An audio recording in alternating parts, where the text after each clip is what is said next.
In section 7.2, we're going to turn our attention to the partner of the logarithmic function, the exponential function. This is the next of our transcendental functions.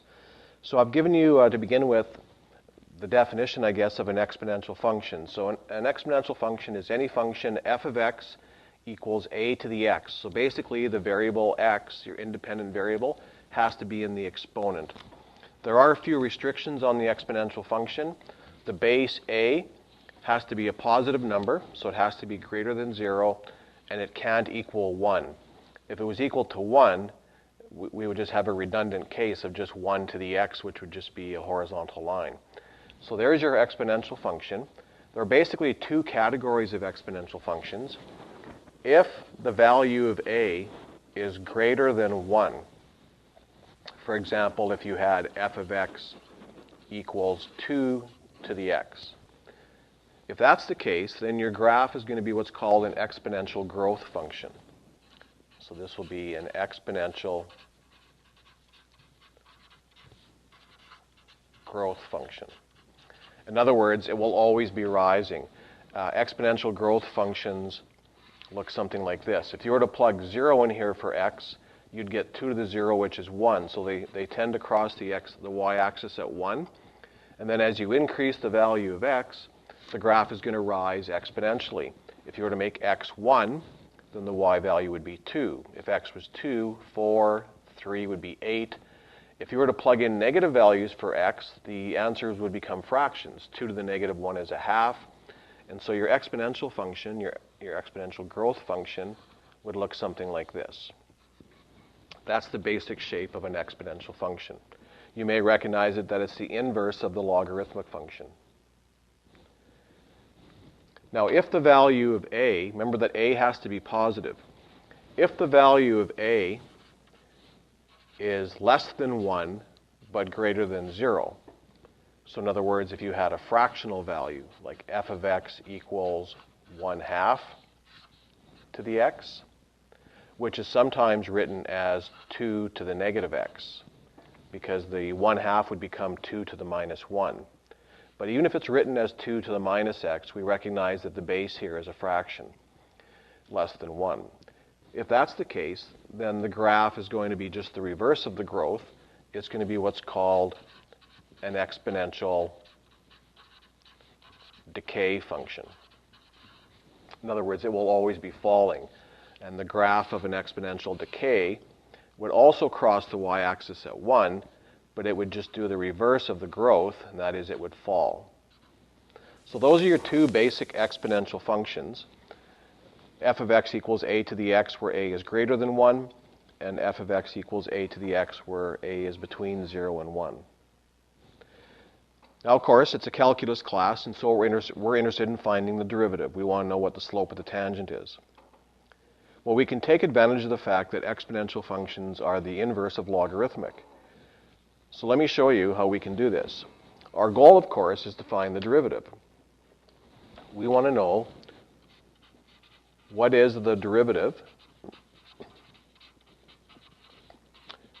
of the function f of x equals a to the x. That's our goal. So first of all, let's replace the f of x with y. So we're just going to write it as y equals a to the x. And since we know how to take the derivative of logs, let's introduce the natural log to this function. So what I'm going to do is I'm going to take the natural log of both sides. Now that's a perfectly valid mathematical operation. Taking a log is like taking a square root or squaring both sides, as long as you perform the same operation to both sides. So I'm going to take the natural log of the left-hand side, and I'm going to take the natural log of the right-hand side. And the reason why I want to do that is because now that the a to the x is inside of a logarithm, I can use one of my properties of logs to pull the x out front as a product. So now I have the natural log of y equals x times the natural log of a. Now my goal is to find the derivative. So let's now differentiate this function with respect to x. Let's take the derivative. That pen is dying on me. Let's take the derivative of the left-hand side let's take the derivative with respect to x, and then let's also take the derivative of the right-hand side. Now you'll notice that when I take the derivative of the left-hand side, I'm being asked to take the derivative with respect to x, because it's a function of x, but the way I've written this now, I've got a function of y. Well, you may recall we handled this. It's called implicit differentiation. So to take the derivative of the natural log of y, I have to first of all take the derivative as if it was with respect to y. So that would just be 1 over y. And then I have to put my compensating term because of the chain rule, dy dx. If you forget this process, it was implicit differentiation back in chapter 4. On the other side, the natural log of a is just a number. It's just a constant. It's not a function. So we've got a constant times x. Well, if it was 5 times x, the derivative would be 5. The derivative of the natural log of a times x is just the natural log of a. Now, my goal was to solve for dy dx. So dy dx is equal to the natural log of a times y. Just multiply this y up to the top.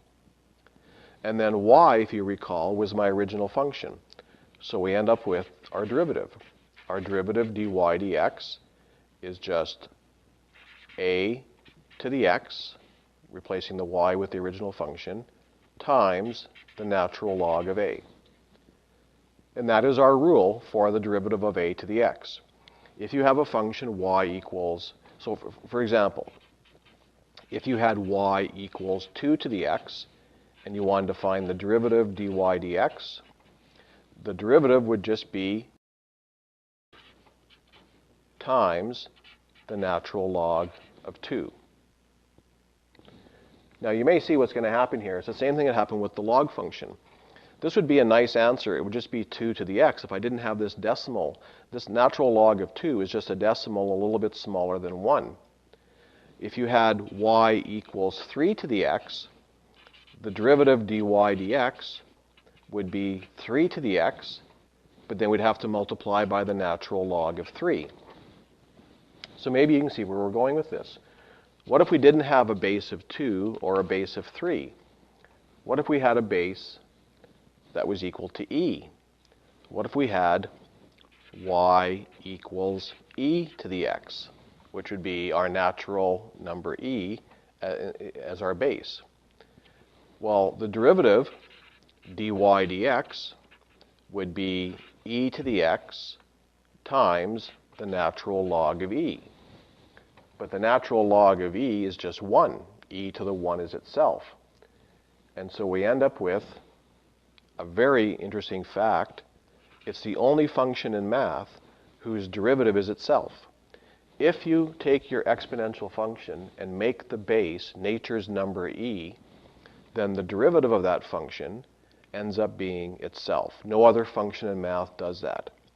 And if you make the base a number other than e, like 2 or 3, you don't quite get itself. You get itself multiplied by some irrational number. So once again, the number e makes our derivatives much easier to work with.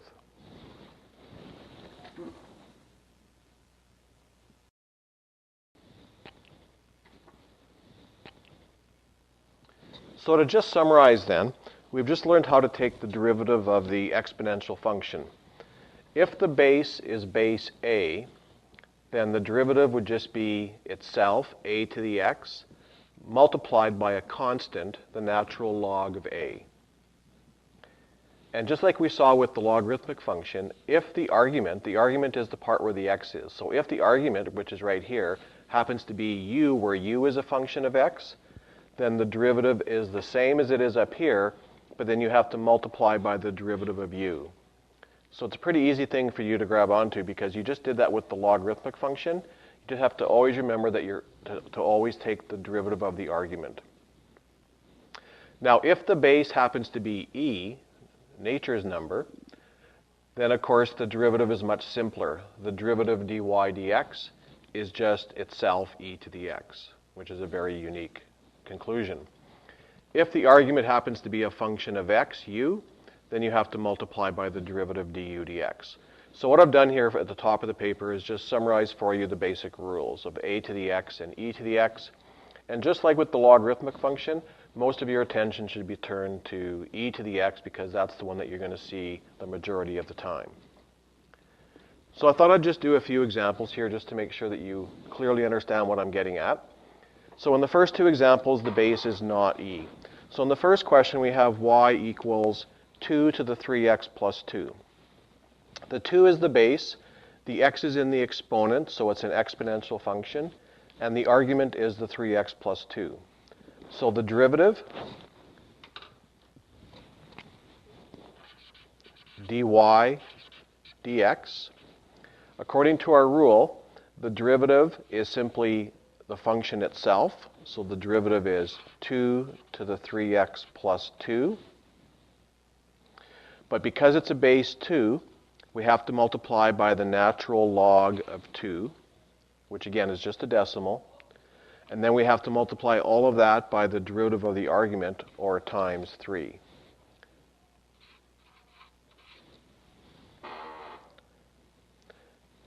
Okay, so our answer would be the function itself, 2 to the 3x plus 2, times a constant. Now this 3 here is awkward behind the natural log because it might be confused into thinking that it's inside the argument. So you might prefer to write that as 3 natural log of 2. And of course, because it's a constant out front of a logarithm, it could also be moved inside, and we could write it as the natural log of 2 cubed or the natural log of 8. The next example is very similar. It's base 3. So the derivative dy dx is going to be the function itself. It's so easy to remember exponential functions because the derivatives are just themselves. It's just the original function. Of course, though, because it's a base 3, we have to multiply by the natural log of 3. And then because our exponent is a function of x, we have to multiply by the derivative of that, which would be 2x minus 4. Now, in the next two examples, I've picked base e's. They're much easier to work with. If we have the function y equals e to the 6x, then the derivative dy dx, all you have to remember is that when you have an exponential function, the derivative is itself. So the derivative is e to the 6x. We don't have to put the natural log value because it would just be 1.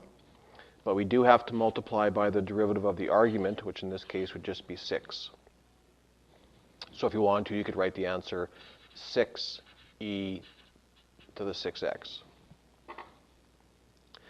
And for the final example, I just again want to make sure you understood that sometimes some of the rules we took earlier this year apply. In this case, we have x squared, which is a quadratic function, being multiplied by our natural exponential function, and so we have to apply the product rule.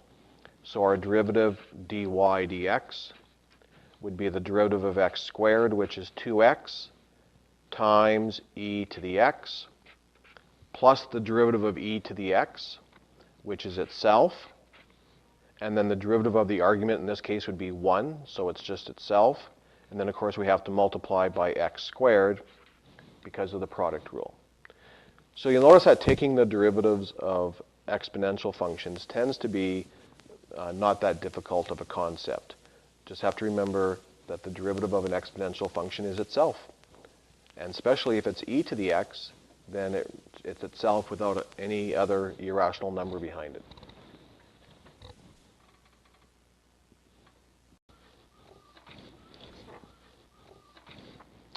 Now that we've seen how to take the derivative of the exponential function, we're going to look at a few applications. But before I can get to the applications, as you're working through some of the problems in this section, you're going to have to be familiar with some very important properties of logs and exponents. Now, we've looked at some before, and those are very important as well. But I'd like to point out to you a couple that I've just noticed you end up using an awful lot.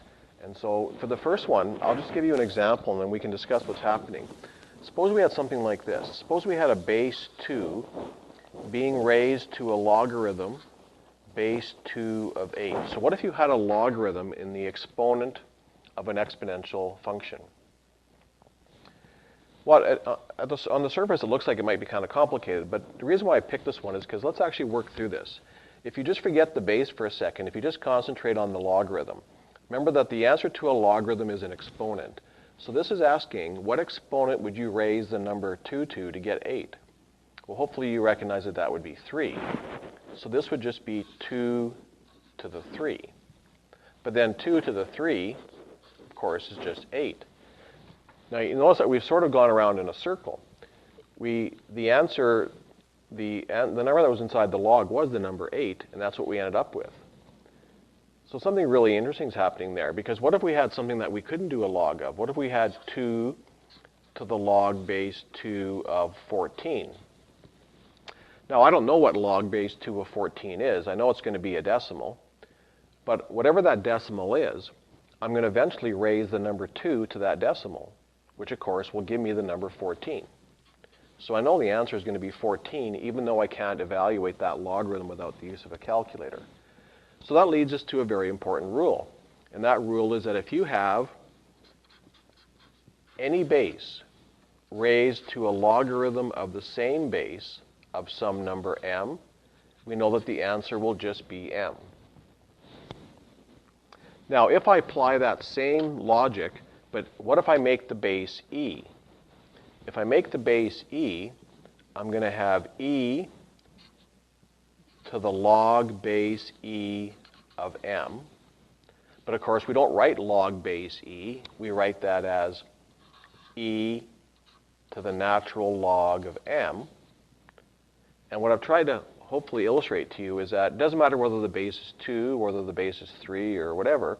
If you have a base raised to a logarithm of the same base, the answer will be the argument. So this answer would be m. So this rule right here is exactly the same as this rule, except we're dealing with the natural number e instead of just any old base a. This rule right here gets used a tremendous amount in your application questions, so it's very important that you understand it. And the other one I wanted to draw to your attention is kind of the reverse. And I think we talked about this earlier, but what if you had a logarithm of some base, and inside the logarithm you had a power? So it's kind of just the reverse of this one. Well, if you think about what that's saying, it's asking the question, what would you raise 3 to get the answer 3 raised to the 5? So hopefully the answer is obvious to you. The answer would be just 5. So now we can make a general statement about that one as well. If you have a logarithm of any base of a to the m, the answer would just be the exponent m. And if I applied that to base e, it would just look like this.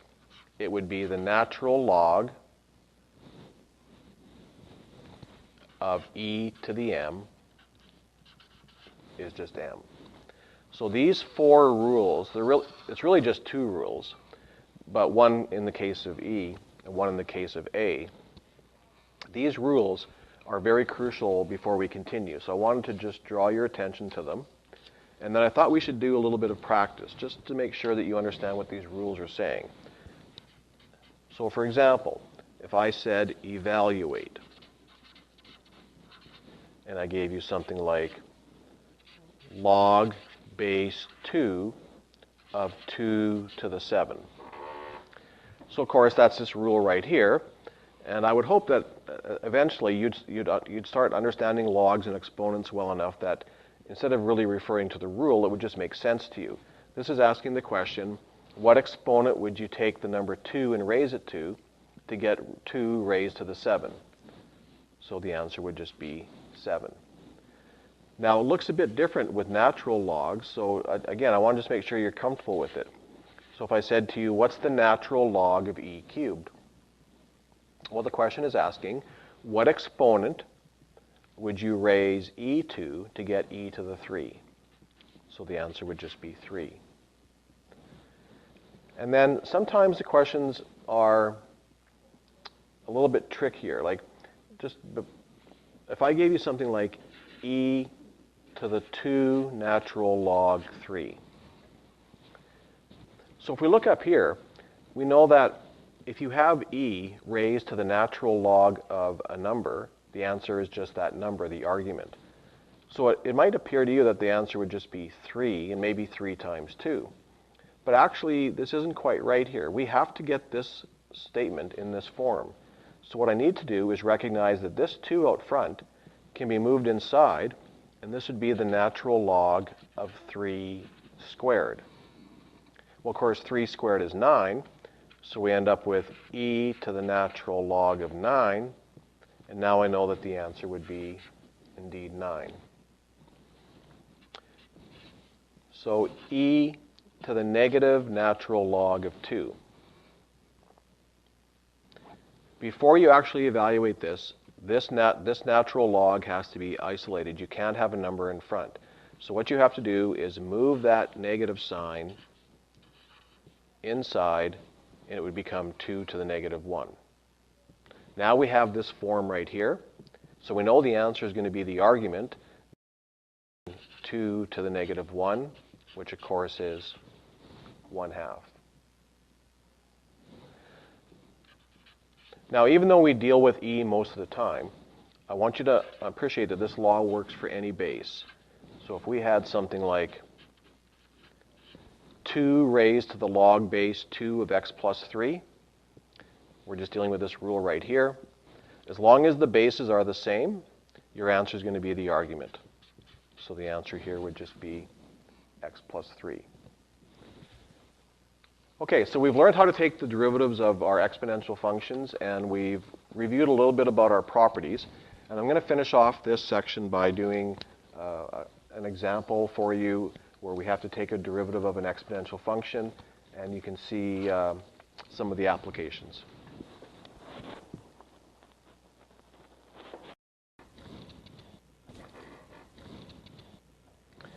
We're going to finish off our study of the exponential function with a couple of examples. Often in the biological sciences, you're going to encounter these types of functions, especially when there's growth occurring. So in our first example, it says the number n of bacteria in a culture at time t is given by the following function. N equals 2,000 times 30 plus t times e to the negative t over 20. So you'll notice that it's the number e occurs in this function, and the variable t is in the exponent. So we have what's called an exponential function.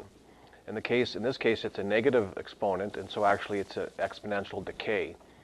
We're only interested in looking at this culture from 0 to 50 hours, and the question is asking us two things. The first one is, determine the initial number of bacteria. So in this case, we're not doing a calculus question. We just want to know how many bacteria were present at time 0.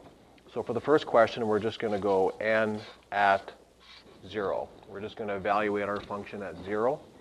So that's going to give us 2,000 times 30 plus 0 times e to the 0. Now, 0 times anything is just 0, so we're just going to end up with 2,000 times 30, and so there were 60,000 bacteria present when the observation began. Now, the next question says, find the largest number of bacteria. So you may recall that this is an optimization problem. In an optimization problem, we're looking for either the extreme values, either the maximum or the minimum. In this case, it's the maximum number over the given interval 0 to 50. So if you recall, the strategy here is that our interval, our largest number will occur either at the endpoints, 0 and 50, or somewhere in between at a critical value where the derivative is 0 or doesn't exist. So what we need to do now is we've already evaluated the first endpoint. We've already found n at 0. So there were 60,000 bacteria present at the beginning. We need to calculate how many bacteria were present at the end. So we need to find n at 50. So if you plug 50 into this function, you will get 2,000 times 30 plus 50 times e. And then we're going to put 50 in our exponent. So we're going to get negative 50 over 20, or negative 5/2. Now you'll need a calculator to do that. Just be careful with your order of operations. You want to do the brackets first, and you want to do the multiplication here. So you should practice this on your calculator, but you should get an answer of approximately 68,208. So the number of bacteria after 50 hours is a little bit more than it was to begin with. But the question is asking us, what was the largest number of bacteria? So maybe somewhere in between, the graph actually had a critical value. So what we need to do now is take the derivative. So we're going to take the derivative dn with respect to t. So dn dt. The 2,000 is a constant, so we're going to leave the 2,000 out front. And then what we have to do is take the derivative of what's inside the bracket. The derivative of 30 is 0. And then you'll notice that after that, though, we have t times e to the negative t over 20. The t is a function of itself. It's a linear function. So whenever you have a function being multiplied by a function, we have to use the product rule.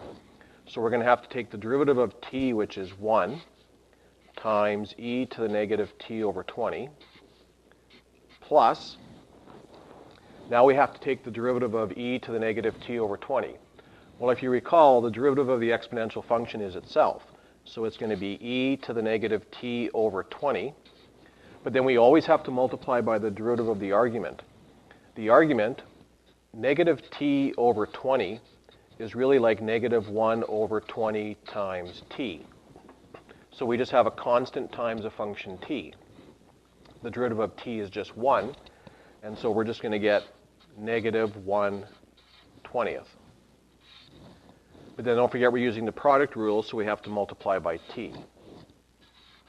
Now we're looking for critical values. So what we're going to do is we're going to take that derivative and we're going to make it equal to 0. Now what we have to do is solve an exponential equation. And usually the strategy in solving any equation of this degree of difficulty is taking out common factors. The 2,000 we can get rid of right away. If you divide both sides by 2,000, then the 0 will just remain 0. Obviously what's making this 0 is not the 2,000. So that can just be divided out. And then you'll notice we have a common factor. So I'm going to take out the common factor of e to the negative t over 20 times 1 minus, and then all of this would just become t over 20 equals 0. So that means that either e to the minus t over 20 0, or 1 minus t over 20 is 0. Now this is worth discussing. Any exponential function can never be 0. If you plug in any exponent you want into here, you can never take a base and raise it to a number and get 0. It's a mathematical impossibility. So in this case, this can never be 0, and so we can cross that off. This is fairly simple to solve. We just add the t over 20 and cross multiply, and we end up with t equals 20. So we have a critical value at 20. Now the question asks us to find the largest number of bacteria. So we have to now take that 20 and plug it into our original function for t. You'll notice that if you plug 20 into the original function, that you'll end up with just 2,000 times 30 plus 20. And if you plug 20 into here, you'll just get negative 1. So e to the negative 1, or 1 over e. And again, if you work that out on your calculator, you'll get approximately 74,715. So you can see that in this chapter, we're still going to do the same kind of problems we did previously in the course, optimization problems, related rate problems, and so on, except that now we're dealing with these two special types of functions that we've seen so far, the exponential and the logarithmic. So we'll just finish off with one more example.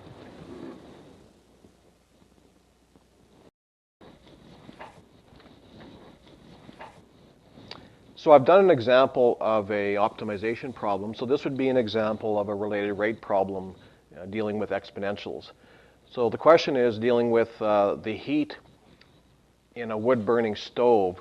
A fire has been lit, and we're given a function that describes the temperature in degrees Celsius after t minutes.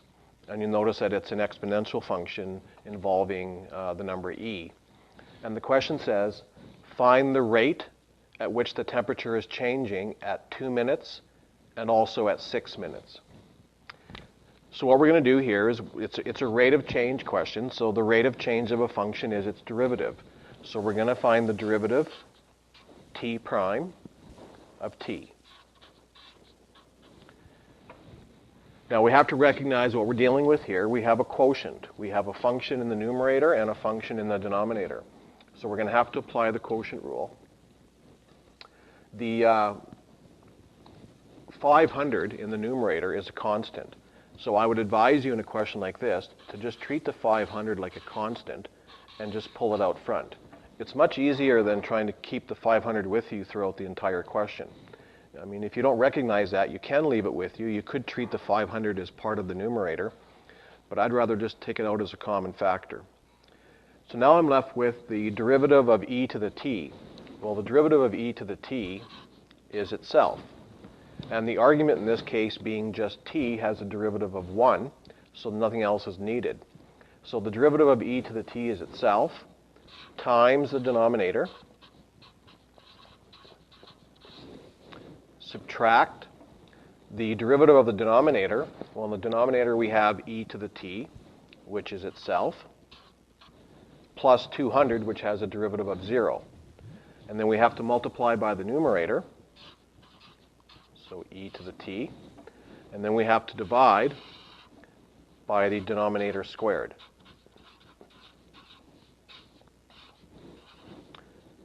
So there is our differentiated function. Now, you could at this point just plug in your values of 2 and 6, but I'm just going to show you that this can be simplified a little bit.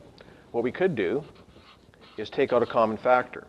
We have a common factor of e to the t in this term and e to the t in this term. And if we take that e to the t out, things simplify quite nicely. We're left with e to the t plus 200 minus another e to the t. So those e to the t's are going to cancel, and we're just going to be left with 200 over our denominator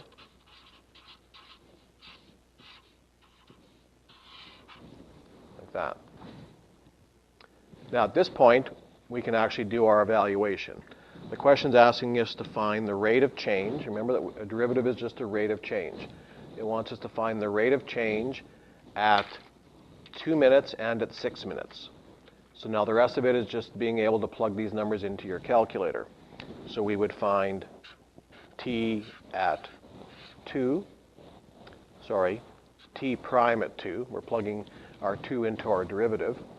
And so we would have 500 times e squared times 200 over e squared plus 200 all squared.